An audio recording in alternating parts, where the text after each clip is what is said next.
राधे राधे, हरे कृष्णा। कैसे हो आप सभी लोग? आशा करती हूँ आप सभी परम मंगल में होगे, स्वस्थ होगे, अच्छे होगे। और आज बात कर लेते हैं श्रावण मास में पड़ने वाली एकादशी के बारे में, कामिका एकादशी के बारे में। देखिए, वैसे तो सभी एकादशी अपने आप में विशेष होती है, लेकिन श्रावण मास में पड़ने वाली एकादशी भगवान हरि के साथ साथ शिव की आराधना भी हो जाती है, इसलिए कामिका एकादशी अपने आप में विशेष है। कहते हैं कि भोले बाबा की कृपा से हमें भगवान विष्णु की भक्ति प्राप्त होती है और विष्णु भगवान की कृपा से हमें भोले बाबा की भक्ति प्राप्त होती है। लेकिन अगर श्रावण मास में एकादशी पड़ जाए तो हमें भोले बाबा के साथ साथ विष्णु भगवान की और विष्णु भगवान के साथ साथ भोले बाबा की भी भक्ति प्राप्त हो जाती है। अर्थात हरि और हर दोनों का एक साथ मिलन हो जाता है और हम लोगों को दोनों का आशीर्वाद मिलता है। तो बात कर लेते हैं कामिका एकादशी 23 जुलाई की है या 24 जुलाई की। तो पंचांग के अनुसार वैसे तो कामिका एकादशी जो स्टार्ट हो रही है वो 23 जुलाई से स्टार्ट हो रही है। अर्थात 23 जुलाई शनिवार को लगभग 11:30 बजे कामिका एकादशी प्रारंभ हो रही है, जो कि 24 जुलाई को लगभग 1:30 बजे तक रहेगी। लेकिन उदया तिथि होने के अनुसार, उदया तिथि अर्थात जो सूर्य उदय के साथ जो तिथि का उदय होता है, सूर्य उदय के साथ जो दिन का उदय होता है, उस पे हमेशा व्रत रखा जाता है, इसलिए उसको उदया तिथि बोलते हैं। तो उदया तिथि के अनुसार 24 जुलाई रविवार को एकादशी का व्रत पड़ रहा है। तो आपको कामिका एकादशी का जो व्रत रखना है वो 24 जुलाई को रखना है। कैसे करनी है, पूजा पाठ क्या क्या, व्रत के नियम है, क्या क्या करना है आपको, ये सारी डिटेल मैं आपको बताने वाली हूँ। क्योंकि एकादशी तो पड़ ही रही है, साथ ही के साथ सावन का महीना भी चल रहा है और साथ ही के साथ इस बार पड़ रहा है चतुर्मास और श्रावण का महीना और साथ में एकादशी। तो सोचिए कितनी सारे ओकेशन एक साथ है। ये वाली एकादशी बिल्कुल भी मिस नहीं होनी चाहिए, क्योंकि इस एकादशी में दो ज्योतिष विद्या के अनुसार दो ऐसे योग बन रहे हैं जो अपने आप में सर्वसृष्टि योग बोले जाते हैं। 24 तारीख को रविवार है, लेकिन आपको शनिवार वाले ही दिन ही तुलसी के पत्ते तोड़ के रख लेने हैं, क्योंकि इस दिन में आपको दीपदान का भी महत्व होता है। क्योंकि चतुर्मास में दीपदान का अपना विशेष महत्व होता है, लेकिन श्रावण मास और पड़ने के कारण दीपदान का महत्व कई गुना ज्यादा बढ़ जाता है। तो चलिए, सबसे पहले तो मैंने आपको मुहूर्त बताया कि आपको एकादशी का व्रत है वो 24 तारीख को रखना है और 24 तारीख को एकादशी का व्रत रखने के बाद आपको 25 तारीख को आपको सुबह 6 बजे से लेकर 8:30 बजे तक का पारायण कर देना है। क्या रहेगी आपकी उस दिन दिनचर्या, उसके बाद करने वाले विशेष उपाय मैं बताऊंगी आपको। इस 10 तारीख से मैं हमेशा बोलती हूँ कि जो एकादशी का व्रत होता है वो 1 दिन का नहीं, 2 दिन का नहीं, त्रिदिवसीय व्रत की श्रेणी में रखा जाता है। इसको 10वीं तिथि से ही प्रारंभ कर देना चाहिए। 10वीं तिथि अर्थात आपको इसको 23 तारीख से ही प्रारंभ कर देना है। 23 तारीख को आपको सूर्य अस्त होने से पहले ही भोजन कर लेना है। मेक श्योर उस भोजन में चावल नहीं होने चाहिए, उस भोजन में किसी भी प्रकार का लहसुन प्याज का उपयोग नहीं होना चाहिए। मांस मदिरा का सेवन आपको 10वीं तारीख की रात को ही नहीं करना है। वर्जित वैसे तो कभी भी नहीं करना होता, लेकिन अगर आप करते भी हो तो कोशिश कीजिए कि 10वीं तिथि की रात को बिल्कुल ना करें।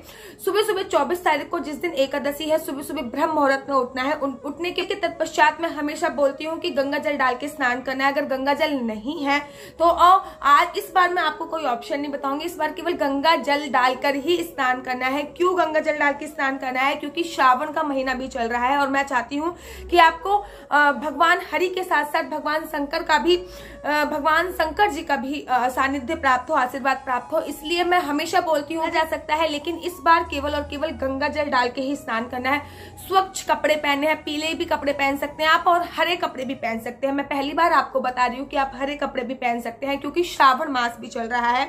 तो अगर आप पीले कपड़े पहनते हो तो वेल एंड गुड है, उस पर हरा दुपट्टा भी ले सकते हैं, या फिर हरे कपड़े पहन के पीले रंग का दुपट्टा भी ले सकते हैं, या फिर दोनों में से कोई भी कपड़े पहन सकते हैं तो ज्यादा शुभ होएगा। पूरे घर में आपको गंगा जल ही छिड़कना है, घर को शुद्ध करना है, एकदम साफ सुथरा करना है। लड्डू गोपाल को भी गंगा जल से ही स्नान कराना है इस दिन, गोपाल को भी गंगा जल से ही स्नान कराना है इस दिन। और इस दिन फिर स्नान कराने के तत्पश्चात आपको लेना है संकल्प में आपको एकादशी वाले दिन चावल नहीं लेने चाहिए।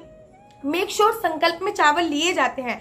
हमेशा याद रखिए कि जब भी आपको व्रत का संकल्प लेना होता है तो उसमें चावल लेना बहुत ज्यादा जरूरी होता है। लेकिन एकादशी का व्रत एक ऐसा होता है जिसमें आपको लौंग, सुपारी, पुष्प और कुछ दक्षिणा रखकर संकल्प लिया जाता है। आपको संकल्प लेना है। संकल्प लेने के लिए आप ब्राह्मण को भी बुला सकते हैं या फिर आप स्वतः ही संकल्प ले सकते हैं। आपको जो सामग्री आपके हाथ में है वो भगवान को ही समर्पित कर देनी है।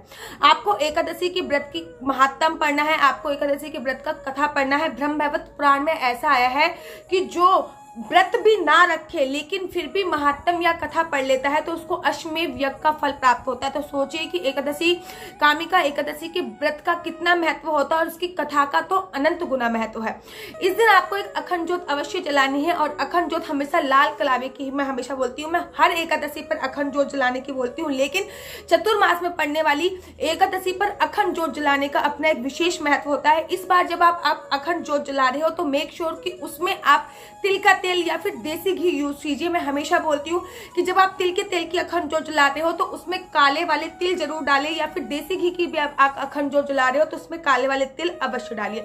सुबह से ही आपको अखंड ज्योत प्रज्वलित कर ली है, जो कि आपको द्वादशी तिथि तक जलती रहनी चाहिए, अर्थात जब तक आपके व्रत का पारायण नहीं हो जाता तब तक वो अखंड ज्योत जलती रहनी चाहिए। अखंड ज्योत कभी भी खाली नहीं जलानी चाहिए, अर्थात मान लीजिए कि ये अखंड ज्योत है और अखंड ज्योत के नीचे आपको थोड़े से आप गेहूं रख सकते हो, दाल रख सकते हो और पुष्प रख सकते हो, अर्थात इसको खाली जमीन पे या फिर खाली पटले पे, टेबल पे नहीं रखना है। इसके नीचे आपको कुछ ना कुछ दल अवश्य डालना है, चावल को अवॉइड करना है, बाकी कोई ना कोई आपको चीज अवश्य डालनी है। अखंड ज्योत आपको मनोकामना वाली ज्योत होती है। आप कोई भी मनवांचित मनोकामना मानकर वो अखंड ज्योत जला सकते हैं और इस दिन आपको पूरे दिन भगवान हरि और भगवान शंकर का गुणगान करना है। अगर आपके घर में कोई बहुत ज्यादा बीमार होता है तो इस दिन, वैसे तो मैं हमेशा कहती हूँ कि जो एकादशी होती है वो हमेशा भगवान विष्णु को समर्पित होती है। इस दिन आपको विष्णु सहस्त्र नाम का पाठ करना चाहिए, या फिर इस दिन आपको विष्णु चालीसा का पाठ करना चाहिए, या फिर आपको इस दिन विष्णु जी के गाने भजन करने चाहिए, या फिर आपको महामंत्र हरे कृष्णा कृष्ण कृष्ण हरे हरे, हरे राम राम राम का जाप करना चाहिए। लेकिन आप इस बार सावन में आपके ये एकादशी आ रही है तो आप महामृत्यु मंत्र का भी जाप कर सकते हैं। इसके साथ साथ आप ओम नमः शिवाय ओम शिवाय का भी जाप कर सकते हैं। आप शिव स्तोत्र, शिव तांडव का भी सुन सकते हैं, इनका भी श्रवण कर सकते हैं। पूरे दिन केवल भगवान हरि और भगवान शंकर का ही गुणगान करना है। शाम के समय भी देखिए, ये एकादशी सोने वाली एकादशी नहीं है। वैसे तो मैं हमेशा बोलती हूँ कि कोई भी एकादशी होती है इसमें रात्रि नहीं होती है, इसमें कम से कम आपको एक पहर तक तो पूजा करनी होती है और एक पहर 10:30 बजे तक अराउंड होता है। लेकिन ये जो श्रावण मास की एकादशी है, जिसमें चतुर्मास भी पड़ रहा है, श्रावण मास भी पड़ रहा है और एकादशी भी पड़ रही है, इसमें तो आपको बिल्कुल भी नहीं सोना है। कम से कम रात्रि के 12 बजे तक घर में जितने भी मेंबर है, अड़ोस पड़ोस के लोग भी बुला लीजिए और कीर्तन कीजिए। अगर आप अड़ोस पड़ोस के लोग नहीं मिला सकते, घर के मेंबर भी नहीं है, तो कम से कम 12 बजे तक टीवी पर विष्णु सहस्त्र नाम का पाठ लगा के या फिर कीर्तन चलाकर, चित्र विचित्र के गाने चला के, कोई भी भजन चला के, जिनको भी आपको बहुत अच्छे लगते हैं वो भजन चला के श्रवण जरूर और जरूर करना है। जिस भी संकल्प से आपने व्रत रखा है, जैसे कि आपने कोई फलाहार से व्रत रखता है, कोई नमक खा के व्रत रखता है, कोई दूध के साथ व्रत रखता है, कोई निराहार व्रत रखता है, जैसे भी आपने व्रत रखा है, जो भी आपको पान करना है व्रत में भी, वो भी आपको सूर्य अस्त से पहले ही पान कर लेना है। अर्थात जब सूर्य अस्त होने वाला होगा उससे पहले ही आपको जो भी चीज आपको पान करनी है वो चीज आप पान कर सकते हो। मेक श्योर उसमें चावल की कोई चीज नहीं होगी और अन्य खाना में इस दिन बिल्कुल निषेध माना जाता है। द्वादशी पर भी आपको सुबह सुबह ब्रह्म मुहूर्त में उठना होता है और ब्रह्म मुहूर्त में उठने के तत्पश्चात आपको इस दिन भी गंगा जल डाल के स्नान करना है और गंगा जल से ही लड्डू गोपाल को स्नान कराना है और लड्डू गोपाल को स्नान कराने के तत्पश्चात आपको लेना है गंगा जल और वो पी लेना है। और आपका सोमवार का भी मेरे ख्याल से व्रत होगा। जिन्होंने सोमवार के व्रत उठा रखे हैं, सोमवार का भी उसके अगले दिन का व्रत होगा। तो आपको समा के चावल की खीर बनानी है या तो फिर आप साबुदाने के चावल की खीर बना सकते हैं। वो बाल गोपाल, लड्डू गोपाल को भोग लगाइए और उसके बाद उसका पान कीजिए, क्योंकि उसके तत्पश्चात आपका दूसरा व्रत, सोमवार का भी व्रत प्रारंभ हो जाएगा। देखिए 24 तारीख को तो एकादशी है, 25 तारीख को सावन का सोमवार है और 26 तारीख को सावन की शिवरात्रि है। आपके 3 व्रत इकट्ठे पड़ रहे होंगे। मैं इस पे भी अगर आप वीडियो बनाना चाहते हो कि दीदी हमारे 3 व्रत इकट्ठे पड़ रहे हैं तो हम क्या करें, अगर आपके 3 व्रत इकट्ठे पड़ रहे हैं तो मैं आपका चाहूंगी कि ये अखंड ज्योत है वो तीनों व्रतों तक चलती रहने दीजिए। देखिए ब्रह्म वैवर्त पुराण में ऐसा आया है कि जो कामिका एकादशी है, इसकी कथा सुनने से या इसका महात्म सुनने से अश्वमेध यज्ञ का फल प्राप्त होता है। इस दिन घी का और तेल का जो दीप दान किया जाता है, वैसे भी चतुर्मास में दीप दान का अपना एक विशेष महत्व होता है। इस दिन आपको दरवाजे के बाहर 2 दीपों का दान अवश्य करना है, राइट में और लेफ्ट में। ये आपको एकादशी की रात्रि को करना है, ठीक है। तो आप घी का दीप भी दान कर सकते हैं, आप तिल के तेल का भी दीपक दान कर सकते हैं। और भगवान को खुश करने के लिए एकादशी का जो व्रत होता है वो सबसे सर्वोत्तम व्रत होता है। इस दिन तुलसी पर दीपदान, आप कहो दीदी आप संडे है और संडे पर तुलसी पर दीपदान कैसे करें, तो आपको एक मैं सरल विधि बता देती हूँ कि अगर इस दिन रविवार है तो तुलसी को छूइए मत, लेकिन तुलसी के पास दिया अवश्य जला दीजिए। कहते हैं कि कामिका एकादशी पर जो तुलसी पर दीपदान करता है उसका पुनरपि जन्म पुनरपि मन्नम, अर्थात बार बार जन्म लेने की और बार बार मरने की जो प्रतिक्रिया होती है वो समाप्त हो जाती है और वो सीधा वैकुंठ लोक को प्राप्त होता है। कहते हैं कामिका एकादशी पर अपनी कोई भी मनोकामना पूर्ति के लिए पान, सुपारी और लौंग भगवान को अर्पित करने चाहिए, इससे भगवान जल्दी प्रसन्न हो जाते हैं। और कहते हैं कि इस दिन कामिका एकादशी वाले दिन पीपल पर जल जरूर चढ़ाना चाहिए। पीपल पर जल चढ़ाने के साथ साथ शाम को जो पीपल पे दीप दान करता है उसका किसी भी प्रकार का, अगर वो कर्ज में डूबा होता है तो उसका किसी भी प्रकार का कर्जा समाप्त हो जाता है और उसकी मुक्ति के सारे रास्ते खुल जाते हैं। इस एकादशी पर आप तुलसी रोपण भी कर सकते हैं, लेकिन मैं कहूंगी कि आप संडे है तो संडे को तुलसी रोपण ना कीजिए तो बहुत ज्यादा बेटर होगा। उसके नेक्स्ट डे मंडे को आप तुलसी रोपण कर सकते हैं। भगवान श्री कृष्ण के साथ रहने का फल प्राप्त होता है जो इस दिन तुलसी रोपण करते हैं, लेकिन रविवार है इसलिए आप तुलसी रोपण मत कीजिए। एकादशी के दिन तुलसी पे दीपक दान जरूर करें, उनको प्रणाम जरूर करें। कामिका एकादशी के व्रत रखने मात्र से व्यक्ति को जो गंदी योनि होती है, कुकृत योनि होती है, उनमें जन्म नहीं मिलता है, उसमें जन्म ही नहीं लेना पड़ता। ये कामिका एकादशी के व्रत का महत्व है कि जो आपकी कुकृत योनि है उसमें व्यक्ति को जन्म ही नहीं लेना पड़ता। और इस व्रत के बाद द्वादशी तिथि वाले दिन ब्राह्मणों को भोजन कराने से 88,000 ब्राह्मणों को भोजन कराने का फल प्राप्त होता है। अगर हम पंचांग की बात करें तो इस दिन आपको वृद्धि योग होगा, दोपहर के 2 बजे तक ये वृद्धि योग रहेगा जिससे आपकी बुद्धि भी बड़ी होती है।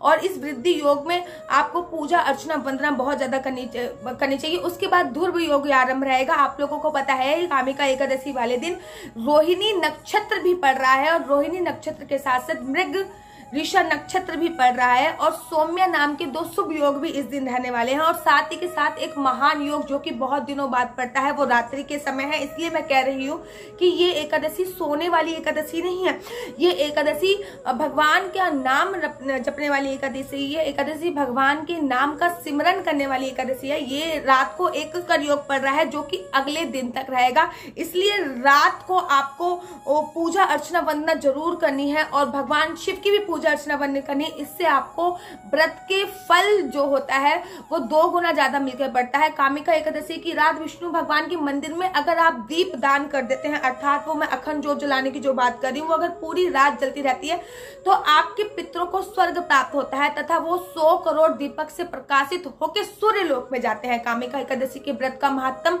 सुनने और पढ़ने वाले मनुष्य को हर प्रकार के पाप से मुक्ति हो जाती है। तो कामिका एकादशी अपने आप में एक विशेष एकादशी है। मैं कामिका एकादशी से एक दिन पहले, जैसे कि 24 तारीख की एकादशी है तो मैं डेफिनेटली 23 तारीख को लाइव जरूर आऊंगी। और अगर आप 24, 25, 26 तारीख के जो 3 दिन के व्रत हैं, त्रिदिवसीय जो व्रत की श्रेणी आने वाली है उसके बारे में डिटेल में वीडियो चाहते हैं तो आप मुझे कमेंट कर सकते हैं, मैं उसके बारे में भी डिटेल में वीडियो बनाऊंगी। वीडियो बहुत ज्यादा लंबी हो जाएगी, नहीं तो कामिका एकादशी के बारे में बताने के लिए मेरे पास बहुत कुछ है। आशा करती हूँ कि आप लोगों को मेरी वीडियो अच्छी लगती होगी। अगर आपको मेरी वीडियो अच्छी लगती है तो आप अपना YouTube चैनल हरि बोल को लाइक शेयर सब्सक्राइब करना बिल्कुल भी मत भूलिए। तब तक के लिए मुझे दीजिए इजाजत। राधे राधे, हरे कृष्णा, हरि बोल।